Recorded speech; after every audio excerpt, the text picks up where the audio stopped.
It's June 22nd, 2024, and I'm with John Jeckovich, and we're reading his book, Their Mother's Son.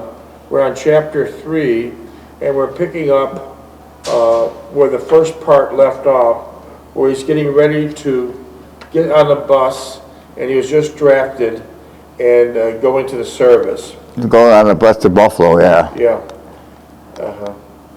I waved to one of the neighbors as I walked down the alley towards a corner to get the bus and would take me downtown.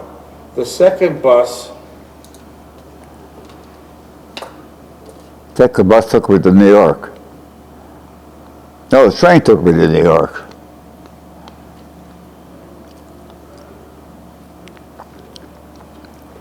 Okay.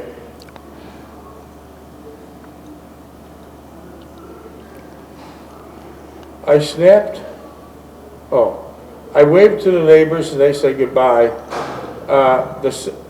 I waved to one of the neighbors as I walked down the alley towards a corner to get the bus that would take me downtown.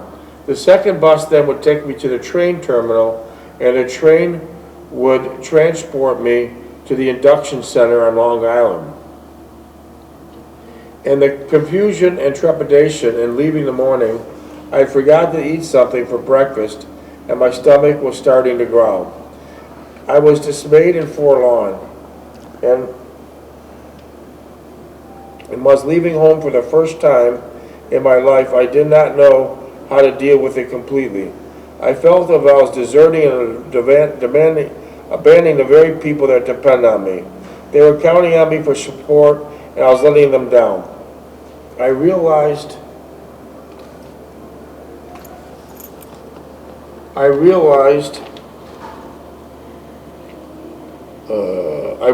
it was foolhardy to think in the matter, but always it was my thought process, conditioned in my earlier years. The upcoming days would take my pride off the fixation and finally channel my mind into more constructive avenues. Page 28.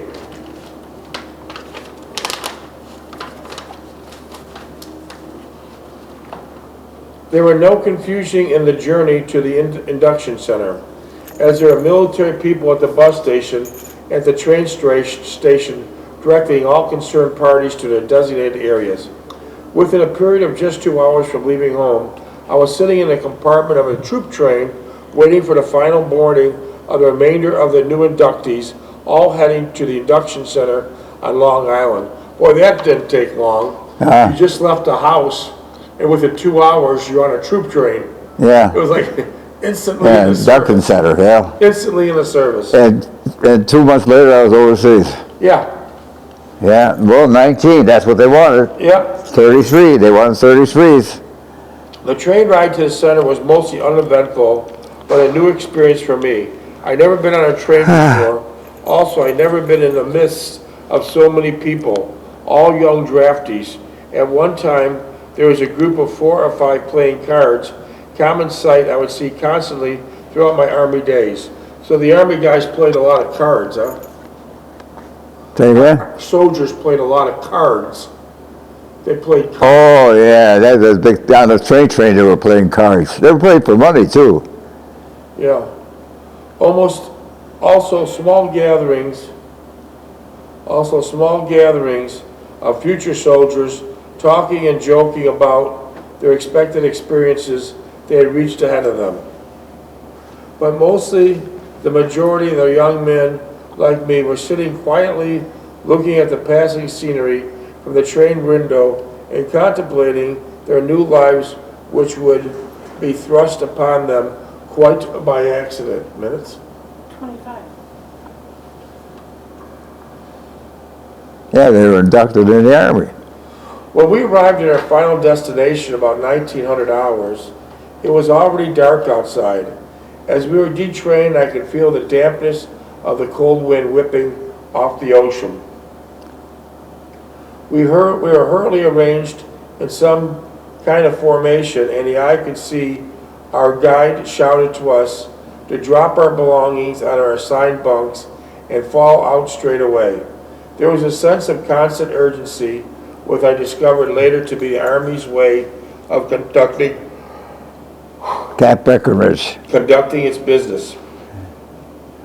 As we got into some kind of haphazard formation, our guide led us to a metal round-shaped building, which we found to be the supply room.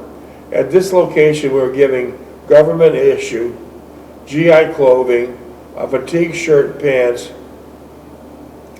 wool socks, shoes, underwear, a heavy field jacket, and a fatigue hat and a web belt. Plus your dog tracks. What's a web belt? A what? Web belt. Web belt? Web belt. It's a belt up that wide, that loop setting, you can put couple it on, you can put your gun on it, you can put ammunition on it. So it gets heavy. Yeah, web belt. Clips on the front. Once again, forming outside the supply room, we marched back to our barracks and told to put our new issue clothing. After the period of less than 10 minutes, we were instructed to form outside the barracks again. Needless to say, none of our clothing which was issued had any semblance of proper fitting. Nothing fit. Yeah, they just put them on, that's it. So, within one day, within 2 hours, you're on a troop train from leaving your house. Yeah. And then by the end of the day, you have military. Now, somewhere we went to a tailor to get the suits fitted, yeah. So then by the end of the day, you have military uniforms on. Yeah. Didn't take long. Yeah. After a period of less than 10 minutes, we were instructed to form outside of our barracks. Needless to say, none of our clothing fit. And we were issued a semblance of properly fitting clothing. Even my new high-top boots were too large. My feet were sloshing around in them. So they just gave you guys anything. Yeah, they just threw everything at you, yeah. When we then marched to mess hall, I had my first taste of Army chow. It was delicious, so it appeared, having not eaten the entire day. Besides, after 21-30 hours, it consisted of pork chops, mashed potatoes, peas, carrots, applesauce, bread, and butter. We also had coffee and chocolate layer cake. They were served cafeteria style. That was 3 o'clock in the morning. They were served cafeteria style and eaten at a large mess tables, which would be easily accommodate 15 to 20 individuals. Needless to say, this was a harrowing experience for me. I disliked the formal dining room, being hungry as well as I adjusted rather quickly to my new environment. We were allowed 30 minutes to complete our meal. After we would march back to the barracks. At this time, we were instructed that lights out at 2200 hours and reveille at 4:30 a.m. We were also advised to get plenty of rest as we have a full day tomorrow. Wow. Lying in my bunk a few minutes after lights out, I thought of the previous events. The first day had been hectic. I did not have a chance to think about home or even how Mother and my sister were making out.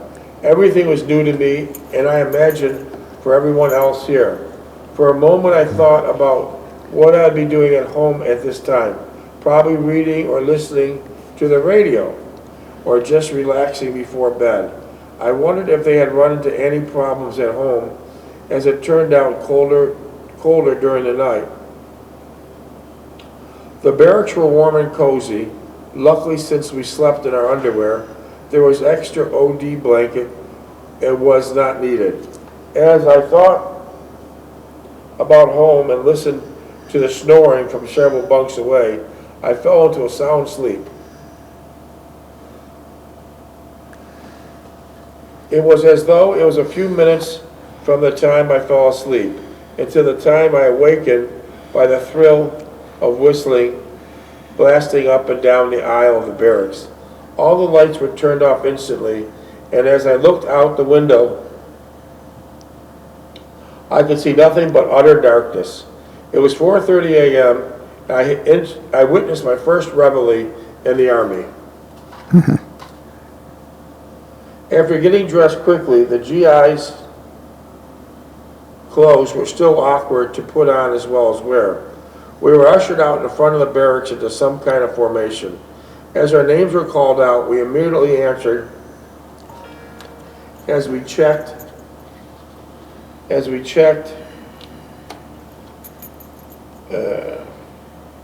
our names were called out, we immediately answered and were checked off the clipboard by our company sergeant. The next several days were completely occupied from reveille at 4:30 a.m. to retreat at 1700 hours. There were lectures, movies, physicals, shots, and constant testing.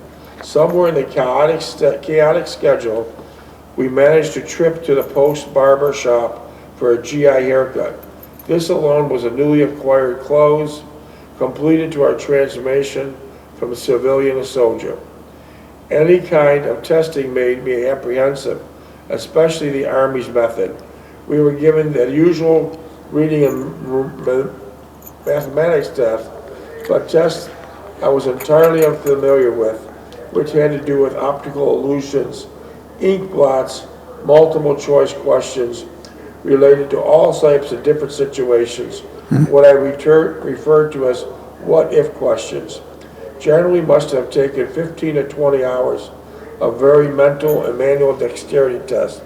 We were finally told at the end of the 5th day during the orientation lecture that we had completed screening and we would be notified shortly of our assignments. So all this testing was done to find out where you're going to go. Yeah. Then they put shipping orders on the bulletin board. Okay, what does that mean? Huh? What does that mean? That means every night, every morning, you check this bulletin board to see if you're shipping out or not. Okay. Okay. Shipping orders, here we go, just like you said. Shipping orders and assignments were usually posted on the barracks bulletin board, which turned into a ritualistic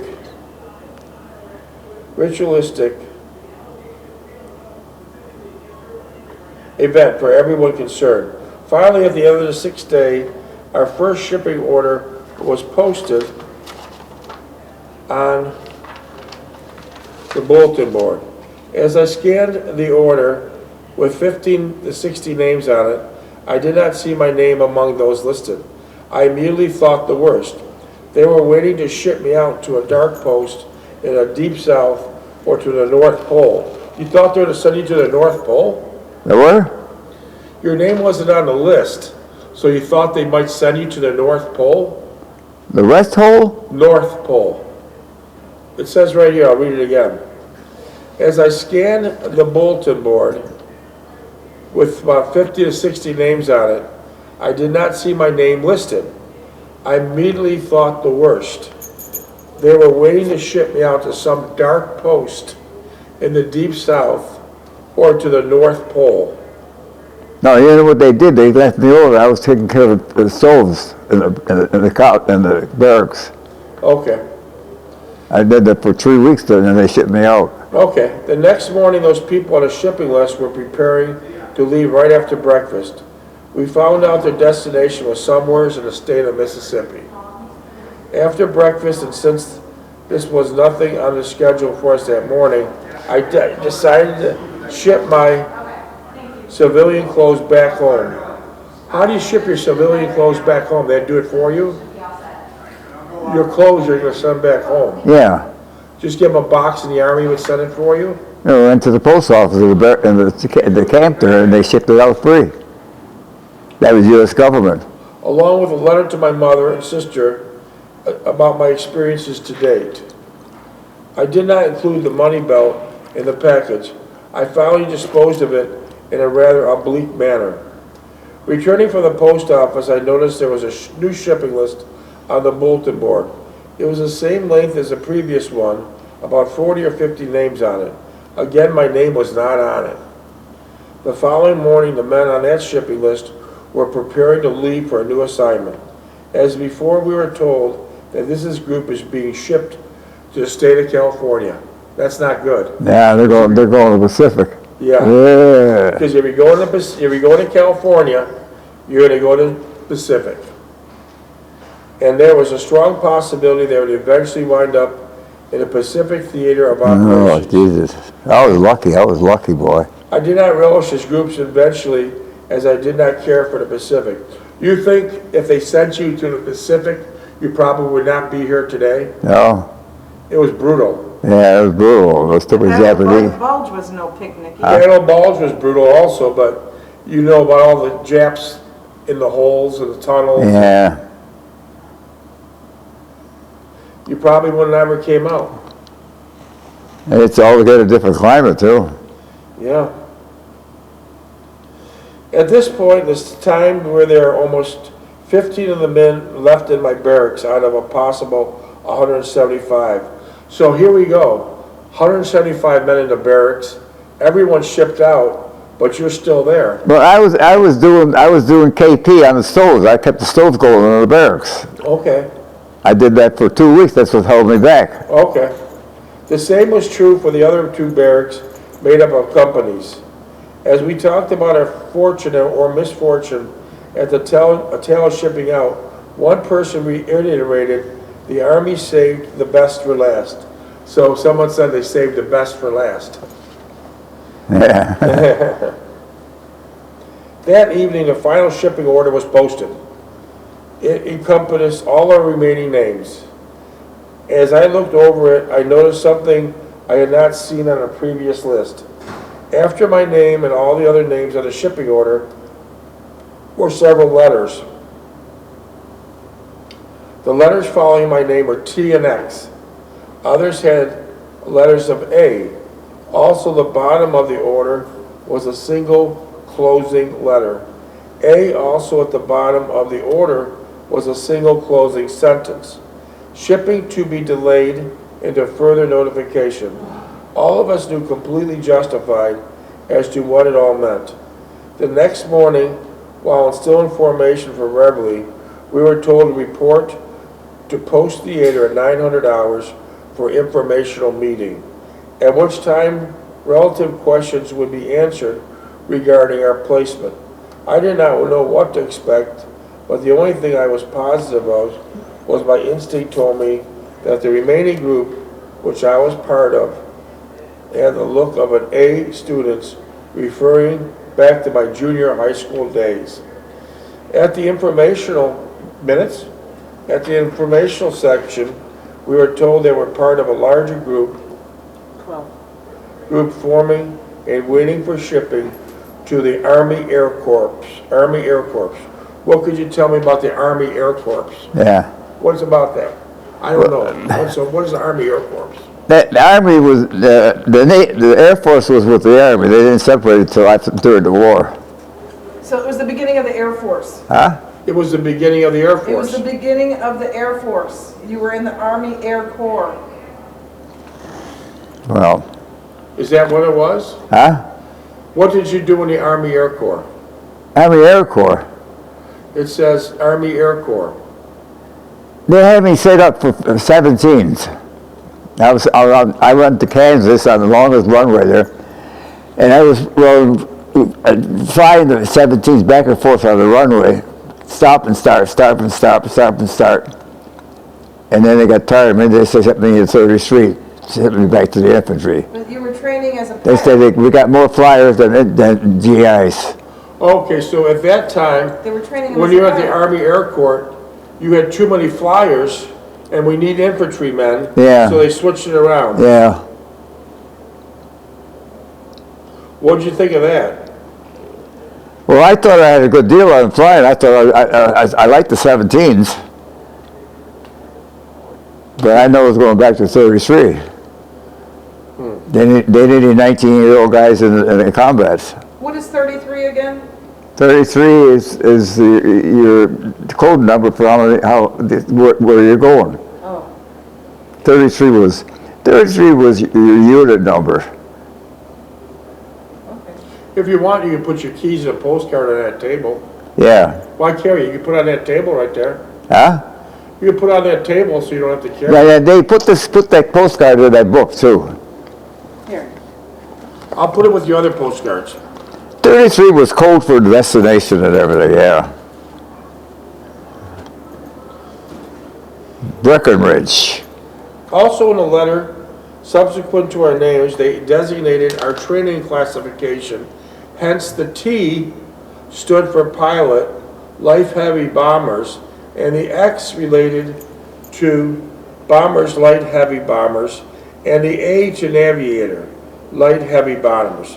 Therefore, my classification was pilot bombardier in the bomber section of the Air Corps. I was bewildered as I was excited at the news. We were also told that we would have various company duties temporarily while we waited shipment. But would they have? They said you'd have various company duties temporarily while you're waiting to get shipped out. Yeah. What were those various companies' duties? KP 430 the morning, clean the barracks, clean the outside, typical Army stuff, do odds and ends. All right. As we marched back from the post theater, I kept thinking this was the first real break I had in my whole life. Outside of the job offer made at the department store, I was thrilled as well as apprehensive. What if I did not measure up to what's expected of me? I immediately put those thoughts out of my mind. I would think of my best ability and I would succeed. That night after retreat, we posted our company duties, which were waiting for further assignments. We were quartered in 2 barracks at the rear of our area for logistical purposes, as well as isolation from ongoing movement of inductees at the camp during the indoctrination processing period. I had also learned that my company's duties would entail tending to 6 of the barracks, coal-fired furnaces. Needless to say, I was happy with the order. The next morning, I was shown in detail my new duties and my responsibilities. It was like being home again because you're working on the coal furnaces, right? Yeah. You knew that well. That's why they held me over. The furnaces were familiar, with the exception that they were burning soft coal and they therefore more ashes to dispose of. A relatively easy assignment and entailed a minimum of time and effort. It lasted 6 weeks as I likened it to a civilian job, with the exception I could not go home at night. I felt at home tending to the array of furnaces. It also afforded me more time to roam at which about the camp area. I did not fall out for reveille or retreat, which meant I could sleep in later and did not have to take immediate area to stay in retreat. So that was a pretty good job. Yeah.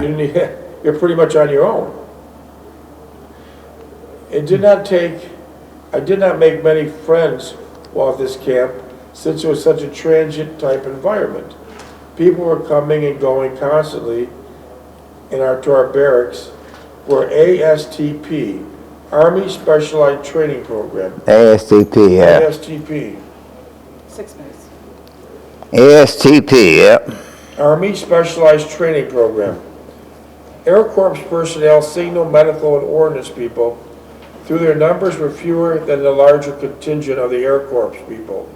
They were constantly being shipped out and new recruits taking their place. I had time to write mother home quite regularly. And often wondered what was transpiring there. I pictured mother struggling with the furnace and ashes. I would lie on my back at night, just visualizing in my mind what I would be doing at a particular time if I were at home. I was not homesick as such, but I still felt as I deserted my mother and sister in their time of need. I had no control over my destiny.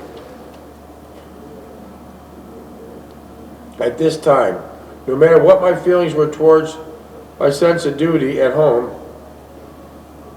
at times I think my brothers were feeling, at times I would think what my brothers were feeling at this particular time. I would hazard a guess that they had no feelings or guilt or about leaving home. It was during the 5th week company duties that were suddenly awakened one morning before Beverly. We were told to get our equipment together that was shipping out right after the early chow. Naturally, we thought that this was the move that we're waiting for. Our new careers would be launched as of this day. After breakfast, and while we're in formation,